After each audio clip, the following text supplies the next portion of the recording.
ہمیشہ ایک جملہ رہتا کہ یہ پہلے اپنی ماں کو کھا گئی، اب اپنی بہن کی خوشیوں کو، نہ تو یہ خود خوش رہ سکتی ہے نہ کسی کو رہنے دے سکتی ہے۔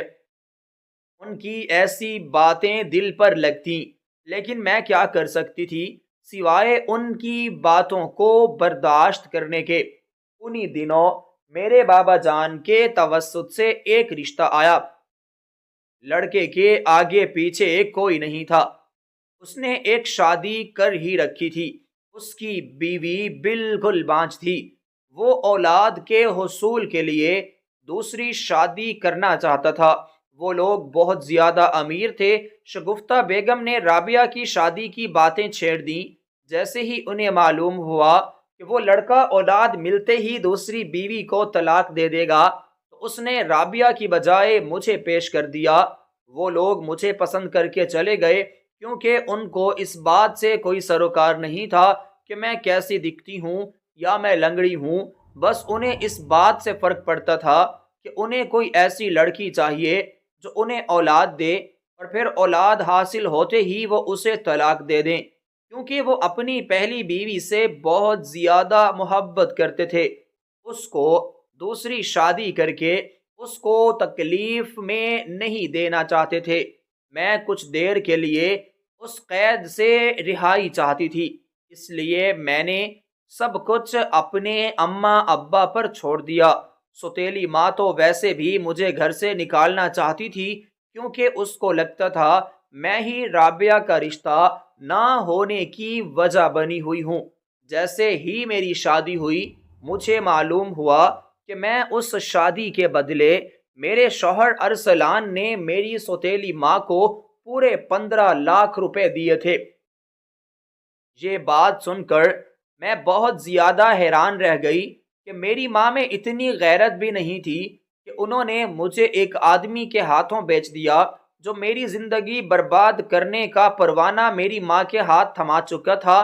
میں نے صبر کر لیا اور خدا سے گڑ گڑا کر ہر نماز میں دعا مانگنے لگی۔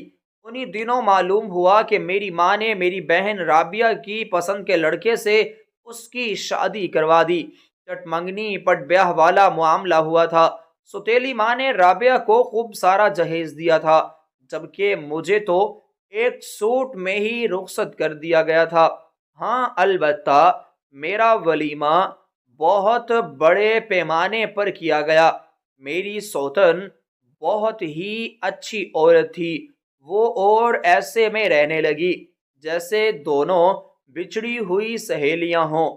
میرا شوہر بھی ہم دونوں سے بہت زیادہ خوش تھا۔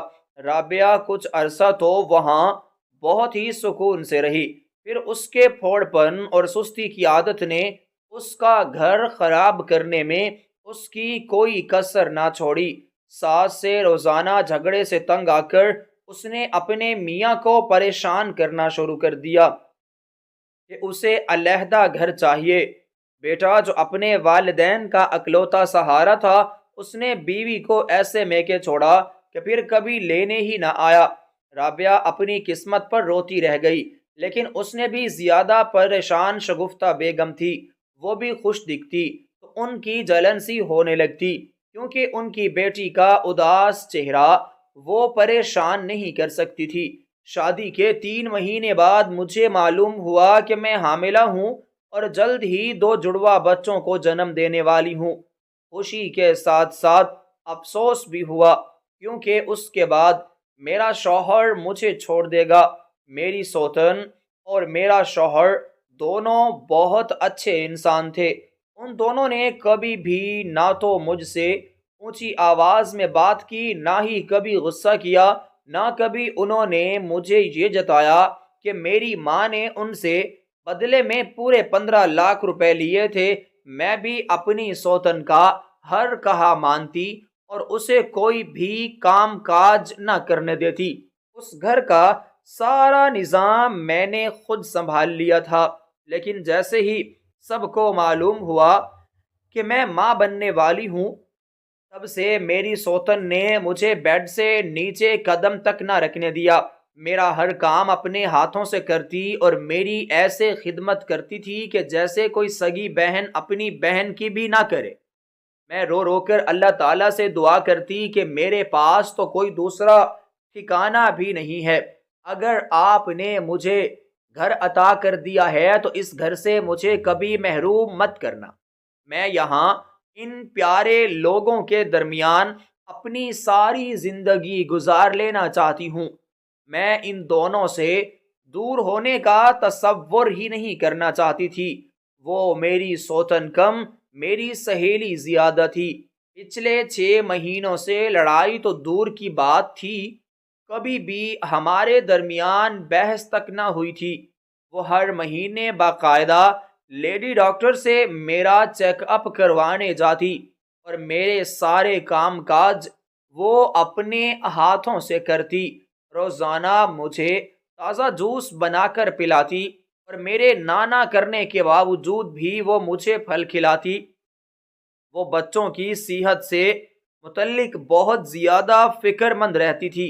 میں اسے سمجھاتی تو وہ میری بات سمجھ جاتی، لیکن اس کے چہرے سے فکر کی لکیریں کبھی مٹی نہ سکیں۔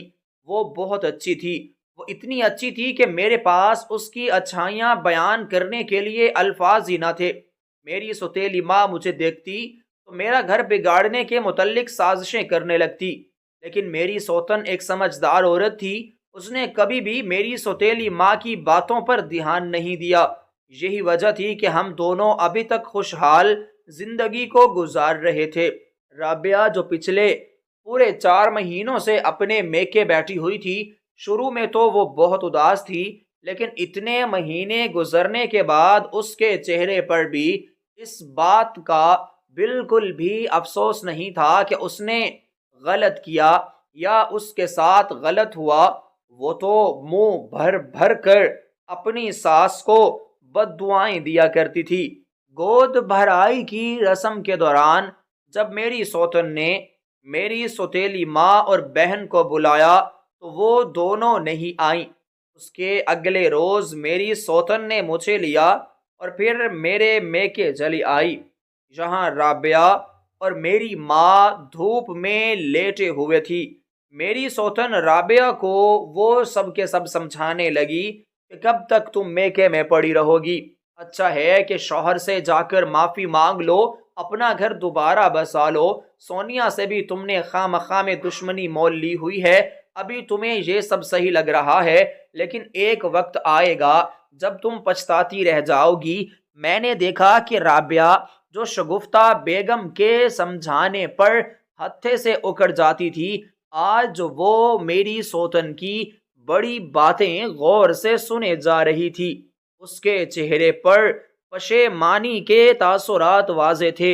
وہ بہت شرمندہ تھی اور اسی شرمندگی میں اس نے اپنا سر بھی جھکایا ہوا تھا۔ نہ جانے میری سوتن کی باتوں میں کیسا جادو تھا، جس سے وہ بات کرتی وہ اس سے انکار ہی نہ کر پاتا۔ یہی وجہ تھی کہ میری بہن رابعہ چونک پڑی اور منہ پھٹ مشہور ہو گئی تھی۔ اس نے میری سوتن کی اتنی باتیں سنوائے جانے پر بھی خاموشی اختیار کر لی۔ وہ اٹھی، اپنا سامان پیک کیا اور کہنے لگی، بھابھی آپ مجھے میرے گھر چھوڑتی جائیے گا، یہ سب میری ماں کا قصور ہے، کیونکہ اگر اس نے مجھے کام سکھایا ہوتا، میری تربیت اچھے سے کی ہوتی تو آج میں اپنے گھر میں خوش ہوتی اور ایک اچھی زندگی گزار رہی ہوتی، لیکن یہاں تو میری ماں ہے، میرا گھر برباد کرنے کے پیچھے پڑی ہوئی ہے۔ یہی میری ماں چاہتی تھی کہ میں اپنے ساس سسر سے علیحدہ ہو جاؤں، حالانکہ وہ اچھے سے جانتی ہے کہ میرا شوہر اپنے والدین کی اکلوتی اولاد ہے اور ان کا آخری سہارا بھی، لیکن میری ماں نے جو غلطی کی وہ میں ہرگز نہیں دہراؤں گی۔ آپ سے درخواست ہے مجھے میرے سسرال چھوڑتی جائیے گا، میں آپ کا یہ احسان کبھی بھی نہیں بھولوں گی۔ یہ کہہ کر میری بہن اپنا سامان اٹھانے لگی۔ میں اپنی سوتن کو حیرانی کے ساتھ دیکھنے لگی۔ اتنے عرصے میکے آ کر میں اپنی بہن کو سمجھاتی رہی تھی، اس نے میری ایک بھی بات نہ سنی، اور آج ایک بار میرے سمجھانے پر وہ اٹھ کر اپنے گھر کو جا رہی ہے۔ جو ہوا اچھے کے لیے ہوا۔ رابعہ کی ساس بہو کو گھر دیکھ کر بہت خوش ہوئی، آگے بڑھ کر گلے لگایا اور ہمیں جوس پیش کیا۔ ہم لوگ رابعہ کے متعلق صفائیاں دینے لگے تو وہ کہنے لگی آج کل کی بچیاں برداشت بہت کم کرتی ہیں۔ میں نے اس بات کا برا نہیں منایا، میں ساری زندگی بیٹی کے لیے ترستی رہی، آج خدا نے مجھے بیٹی دی تو میں نے کفران نعمت کیا، اور پھر دیکھو گھر میں اکیلی رہ گئی۔ اس کا شوہر اور اس کا سسر تو کام کے لیے نکل جاتے ہیں، میں سارا دن گھر میں اکیلی رہتی ہوں۔ بہو سے بنا کر رکھتی تو آج ہمارے گھر میں بھی خوشحالی ہوتی۔ سارا قصور اس کا نہیں ہے، تھوڑا بہت تو میرا بھی ہے۔ میں بزرگ تھی، ان حالات سے گزر چکی تھی، مجھے بہو کو سمجھنا چاہیے تھا۔ میں نے بھی تو ماں والی شفقت نہیں دیکھی۔ مجھے معاف کر دو بیٹی، میں تمہاری گنہگار ہوں۔ یہ کہہ کر رابعہ کی ساس اس سے معافی طلب کرنے لگی تو رابعہ نے آگے بڑھ کر اپنی ساس کو اپنے سینے سے لگا لیا۔ ان دونوں کو دیکھ کر مجھے تو بہت خوشی ملی کہ میری بہن کا اجڑا ہوا گھر پھر سے آباد ہو چکا ہے۔ ہم نے رات کا کھانا کھایا، پھر گھر لوٹ آئے۔ میری سوتن بہت اچھی تھی، لیکن وہ بھی یہی چاہتی تھی کہ اولاد ہونے کے بعد میرا شوہر مجھے طلاق دے دے اور میں یہاں سے چلی جاؤں۔ 1 مہینے بعد میرے نہیں منایا کہ میں ساری بیٹی کے لیے ترستی رہوں۔ آج خدا نے مجھے بیٹی دی تو میں نے کفران نعمت کیا، اور پھر دیکھو گھر میں اکیلی رہ گئی۔ اس کا شوہر اور اس کا سسر تو کام کے لیے نکل جاتے ہیں، میں سارا دن گھر میں اکیلی رہتی ہوں۔ بہو سے بنا کر رکھتی تو آج ہمارے گھر میں خوشحالی ہوتی۔ سارا قصور اس کا نہیں ہے، تھوڑا بہت تو میرا بھی ہے۔ میں بزرگ تھی، ان حالات سے گزر چکی تھی، مجھے بہو کو سمجھنا چاہیے تھا۔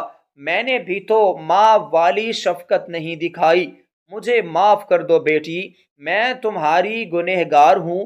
یہ کہہ کر رابعہ کی ساس اس سے معافی مانگنے لگی تو رابعہ نے آگے بڑھ کر اپنی ساس کو گلے لگایا۔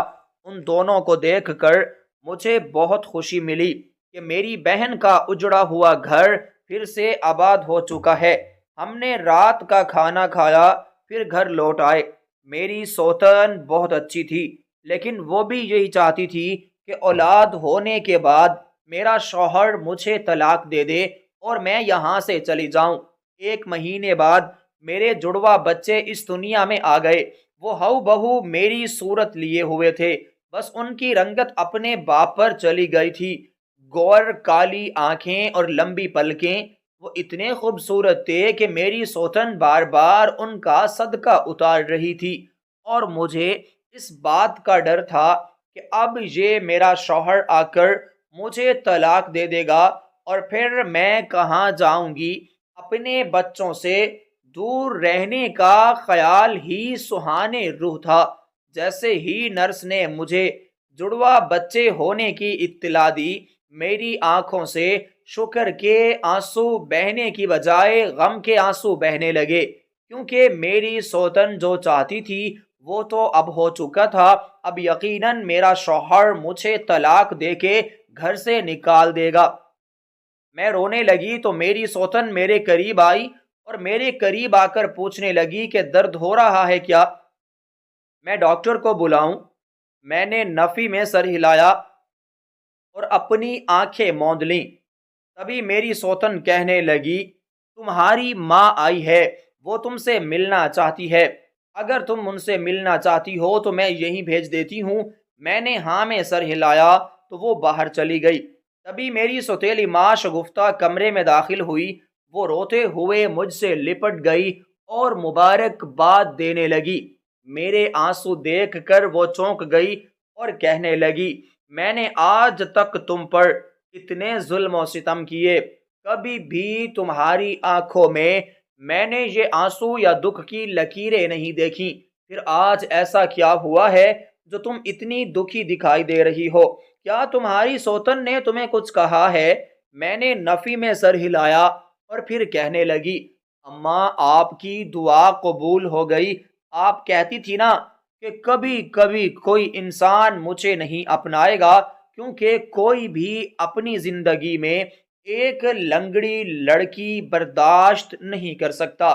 آج بچے ہونے کے وعدے کے مطابق میرا شوہر مجھے طلاق دے دے گا، میں در بدر بھٹک جاؤں گی۔ صحیح کہتے ہیں کہ ماں کی دعا تو عرش کو ہلا دیتی ہے۔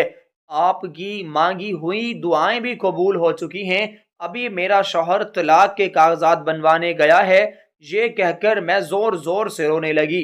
میری ماں میری یہ باتیں سن کر رنجیدہ ہو گئی اور کہنے لگی کہ نہ جانے کیوں میں نے تم سے خواہ مخواہ میں ایک دشمنی پال لی، جس کا نہ سر تھا نہ پیر، اور تمہاری زندگی کو تباہ ہونے کی وجہ بنا دیا۔ وہ 15 لاکھ میرے کہیں بھی کام نہ آ سکے اور الماری میں آج بھی ویسے پڑے ہوئے ہیں، لیکن مجھے اس بات کا افسوس ہے کہ میں نے ایک بیٹی کو آباد کر کے دوسری کی زندگی خراب کر دی ہے۔ مجھے معاف کر دینا بیٹی۔ تم کہتی ہو نا کہ ماں کی دعا عرش کو ہلا دیتی ہے، تو آج میں تمہیں دعا دیتی ہوں کہ تم اپنے گھر میں مہارانیوں کسی طرح زندگی گزارو اور تم اپنے گھر میں عیش و عشرت کرو۔ تمہارا شوہر تمہارے تابع رہے، تمہارے بچے تمہیں وہ عزت دیں گے جس کی تم حقدار ہو، ہمیشہ خوش رہو۔ یہ کہہ کے انہوں نے میرے سر پر ہاتھ رکھا اور پھر روتے ہوئے کمرے سے نکل گئی۔ ان کی باتیں سن کر میں رونے لگی، کیونکہ مجھے یقین ہو چکا تھا کہ میرا شوہر مجھے چھوڑ دے گا۔ وہ اپنی پہلی بیوی سے بہت محبت کرتا تھا۔ وہ تو میرے پاس بھی اپنی پہلی بیوی سے اجازت لے کر آیا تھا۔ تھوڑی دیر کے لیے میں خود غرض ہو گئی اور اپنی سوتن علیزے کو برا سمجھنے لگی کہ وہ ویسے تو وہ سب کی ہمدرد بنی پھرتی ہے، لیکن وہ چاہتی ہے کہ میرا شوہر مجھے طلاق دے دے اور میں در بدر ہو جاؤں۔ بچوں سے دوری کوئی آسان کام نہیں ہے۔ اب تک میں خدا کی رضا میں راضی رہی، لیکن اتنی بڑی آزمائش، یہ سوچ کر میں رونے لگی۔ تبھی میرا شوہر اپنے ہاتھ میں کچھ کاغذات لیے کمرے میں داخل ہوا تو میرے رونے میں شدت آ گئی۔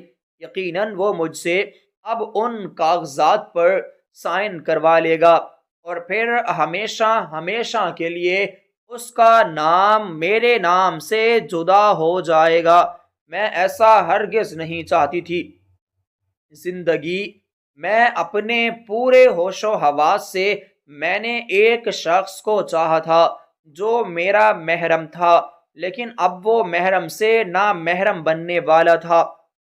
مجھے روتا دیکھ کر میرا شوہر جلدی سے میرے قریب آیا اور میرے آنسو صاف کرتے ہوئے کہنے لگا، کیا ہوا ہے؟